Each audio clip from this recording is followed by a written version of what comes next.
해서 아니야 12시간 반 정도 됩니다.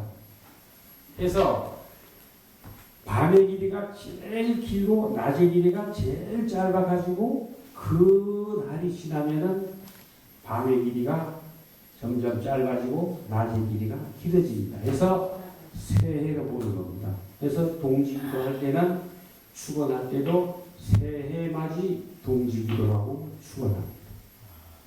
그래서 동지는 여러분들 동지 하면은 제가 말하는 걸 잘 귀 기울여가지고 들었다가 간단하게 설명해도 다른 분들에게도 자식들한테 물어봐도 대답을 할 수 있어야 됩니다. 동지 팥죽, 동지 하면은 옛날도 그렇게 했습니다. 어디 가면 동지나 팥죽 먹으러 밥당에 가면 팥죽, 동지, 팥죽, 팥죽 먹는 날 맞습니다. 팥죽은 왜 법당에서도 하고 가정에서도 하냐면은 올해 우리들을 잘 지켜주셨던 신장님들에게, 불보살님들에게 팥죽으로 공양하고 새해 지켜주실 모든 신들에게 아무런 탈 없이 내년에도 잘 지켜주시라고 공양을 하는 겁니다. 이 팥죽 공양은 우리나라에서 나온 게 아니고 중국에서 먼저 나온 겁니다. 그래서 중국에서 아주 상상을 초월하는 연도에 아주 직위가 높은 분 자제가 망나니가 하나 있었습니다. 그래서 그 자식이 죽었는데 귀신이 돼가지고 역질, 돌림병이나 이런 것만 막 있게 하는 귀신이 돼가지고 나타나가지고 동네 사람들 못 살게 됩니다. 그래서 이 아이가 살아있을 때 제일 무서워했던 것이 붉은 팥이라고 했어요. 그래서 동짓날 되면은 그 팥죽을 쏘았다고 합니다. 우리나라에서는 제일 먼저 쓴 데가 옛날에 경상도 쪽이라고 합니다. 그래서 여러분들 집에 무슨 일이 있을 때, 안 좋은 일이 있을 때 폭 뿌리고 막 하지 않습니까? 옛날에는 사람이 죽었을 때는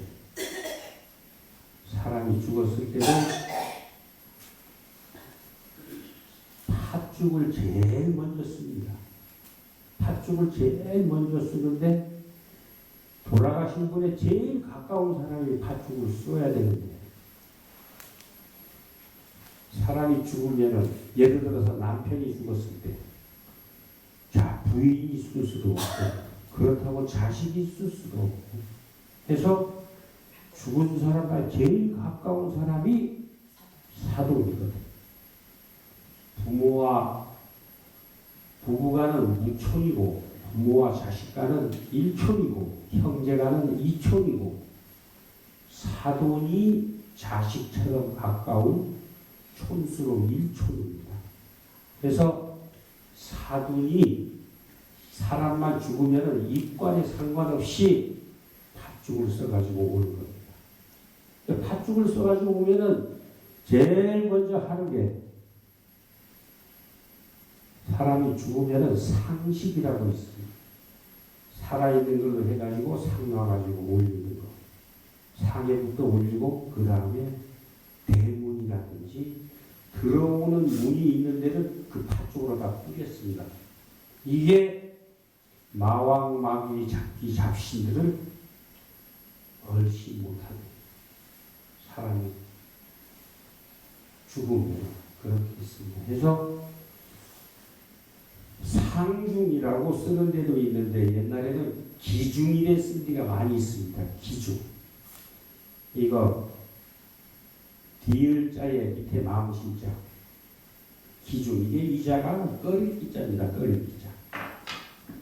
그래서 팥은 여러 가지로 지금 우리 같은 경우에는 모르는 사람들은 사람이 죽으면 나 요번에 동지나 우리 교인들에게도 말했어요. 사람이 죽으면은 입관하기 전에는 아무것도 안 하고 음식물도 안 돌리는데 잘못된 겁니다. 살아있는 것처럼 세 번 음식물 다 올려야 됩니다. 그래서 우리가 제일 중요하게 알아야 될 게 빈소, 분향소를 구별해 줄 알아야 됩니다. 빈소는 사람이 죽어가지고 있는데 시신이 있는 장소가 빈소입니다. 분향소는 수백 군데, 수천 군데라도 만들 수가 있습니다. 그래서 사람이 죽었는데 다른 데서 분향소 차린 데는 당장 사람이 죽은 데는 가가지고 분향소에 가서는 베개를 올려도 되지 않습니까? 근데 빈소에는 베개를 안 하는 겁니다. 왜? 살아있으니까 지금까지. 살아있는 거. 그래서 이 빈소에서 하는 그 차례가 있지 않습니까? 입관하기 전에도 절을 못한다. 왜 못하겠습니까? 입관하기 전에는 혼을 안 부르거든요. 살아있는 걸로 하는 거예요. 그래서 입관할 때 혼을 부릅니다. 3번. 이름 거드리면서 부른 다음에 입관해가지고 성복제를 지냅니다. 성복이라는 한 말이 옷을 입는다. 상복을 입는다.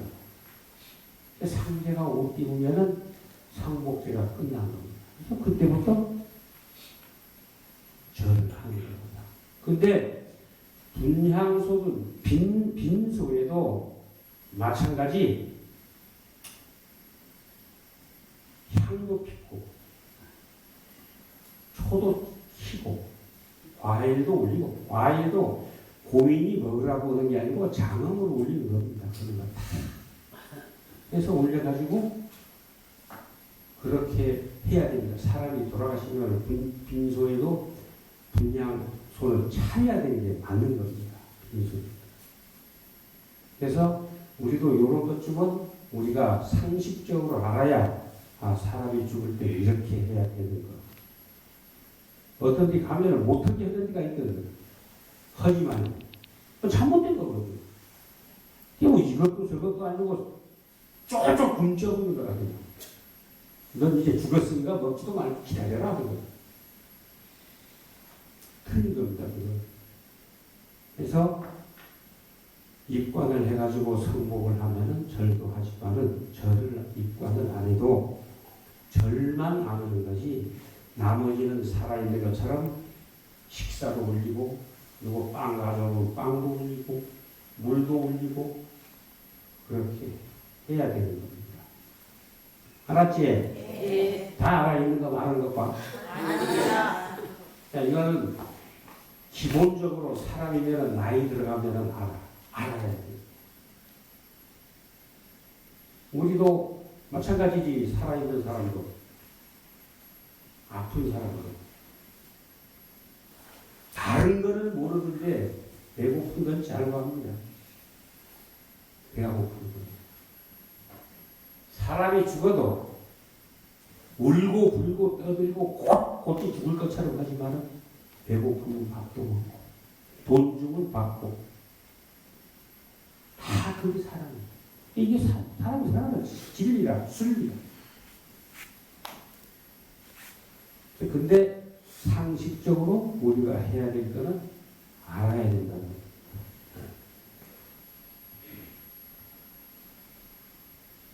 다들 좀 알았지? 네. 그 다음에 삼재에 대해서 조금 설명을 해드리겠습니다. 삼재는 쉽게 나누면 두 가지로 나눌 수 있습니다. 복삼재하고 악삼재하고 자기한테 좋은 삼재가 있고 자기한테 나쁜 삼재가 있는데 이번 날삼재, 이번 내년 무술년 날삼재는 보편적으로 악삼재가 많습니다.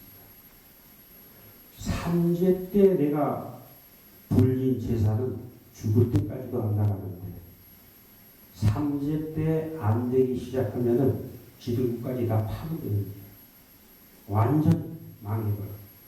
그 정도로 나쁩니다. 삼재는 크게 두 가지로 나눕니다. 두 가지로 나누는데 그 첫째가 통재, 화재, 수재, 바람, 불, 물. 요번에 제천에서 그 피트니스 그거 7층짜리가 9층짜리가 화재 나가지고 사람들 29명 죽고 많은 사람들이 중상 입고 병원에 입원하고 난리가 났지 않습니까? 근데 불은 나면은 터는 남아. 물은 터도 부숴가 버렸다. 완전히 박살을 내봅니다. 그냥 저 배경관리는 직접 경험한 사람들이니까 잘 알겠지만 불보다 물이 더 무섭습니다. 이게 악삼재에 걸치게 되면은 큰 일을 겪습니다. 그리고 두 번째 큰 것이 천지인입니다. 하늘이 내리는 벌, 땅에서 일어나는 모든 것, 교통사고부터 시작해가지고 다 사람하고 맺어져가지고 손해보는 것. 이게 악삼재에 걸리게 되면은 골치 아프게 안 좋은 일이 생기게 됩니다. 그래서 여러분들한테 왜 삼재 기도를 하라고 하냐면은 예를 들어서 삼재 기도를 내가 안 했다. 삼재 안 들어도 삼재가 인오술 범띠, 말띠, 개띠가 한 번에 묶어져서 갑니다. 그 다음 두 번째가 사유추, 뱀띠, 닭띠, 소띠 묶어져서 갑니다. 그 다음이 신자진, 원숭이, 쥐, 용. 그 다음 해묘미, 돼지, 토끼, 양. 이게 묶어져서 가는데 삼재는 누구에게나 9년 넘어가지고 10년 되는 해에 돌아옵니다. 자기한테.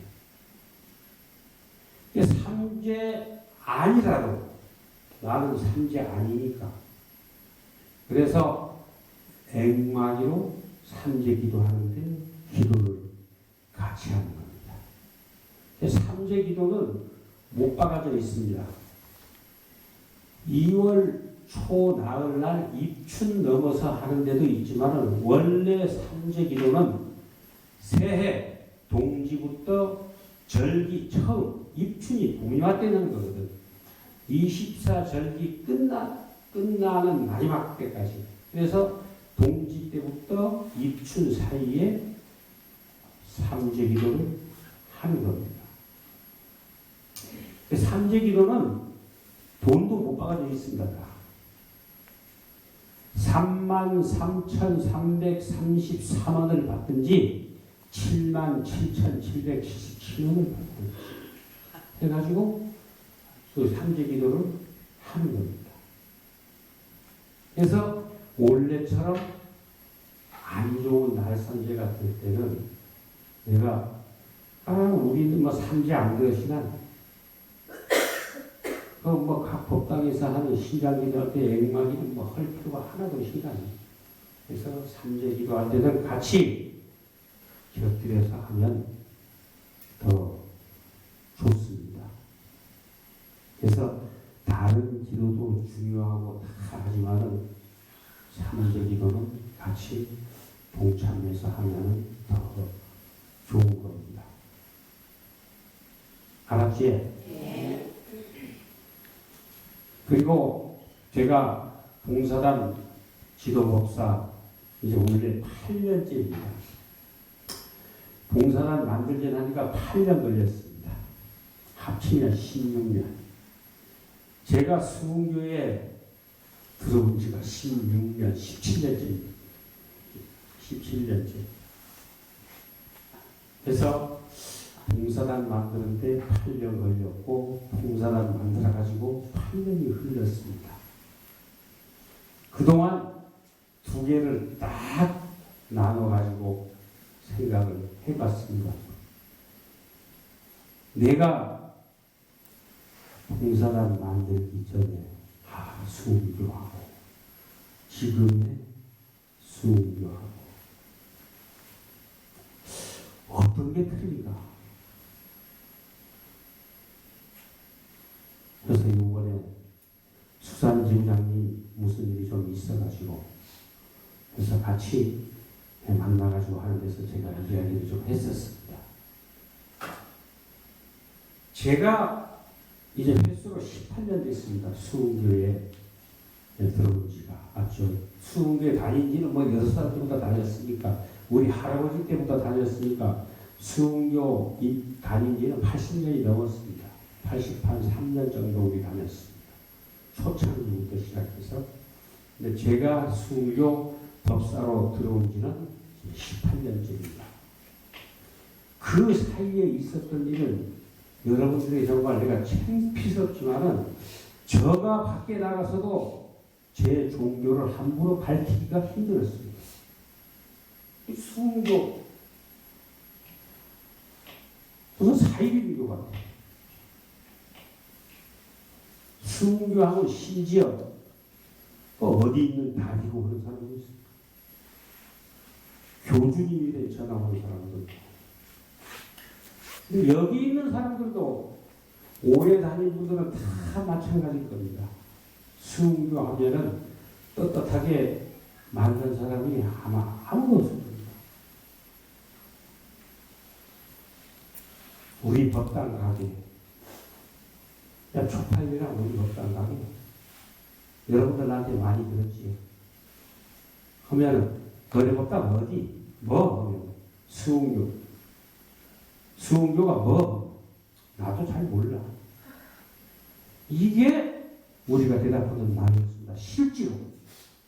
이거 뭐 부인할 수가 없어요. 절대로. 교리나 진리나 경전이나 보면은 수흥교처럼 실질적인 생활 종교가 없습니다. 내가 수흥교 교인이니까 이런 말을 하는 게 아니고 실제로 그렇게 했습니다. 난 요번에도 그렇게 말했습니다. 법사님들한테 다. 법당에 있는 법사 지부장들은 먹고 살기 위해서 법당 하나씩 맡아가지고 생활하고 있잖냐. 봉사단들은 뭐냐? 뭐 할 때 협조도 잘 안 해주고 한 번 오면은 큰일 한 것처럼 생각하고 봉사단 단원들은 봉급을 줍니까? 누가 돈을 지원해 줍니까? 기름값 한 방울이라도 냅니까? 자기 나름대로 해가지고 노력을 해가지고 봉사단을 이끌어가고 있는데 무슨 말 끝에 봉사단 말이 나와가지고 제가 좀 짜증내듯이 그런 말을 좀 했었습니다. 우리 수흥교 지부장 법사들은 다 봉사단 단원들한테 떡국 먹여야 된다고. 이게 실제 제가 어떤 때 봉사단만 생각하면 우스워. 어이없어서 웃는 게 아니고 기분이 좋아서 웃습니다. 지금은 이렇게 컸지만 이게 수흥교 제주도 지구장 전체가 반대하는 상황 속에서 나 혼자 만들었거든. 진짜. 이 거짓말 아닙니다, 이거는.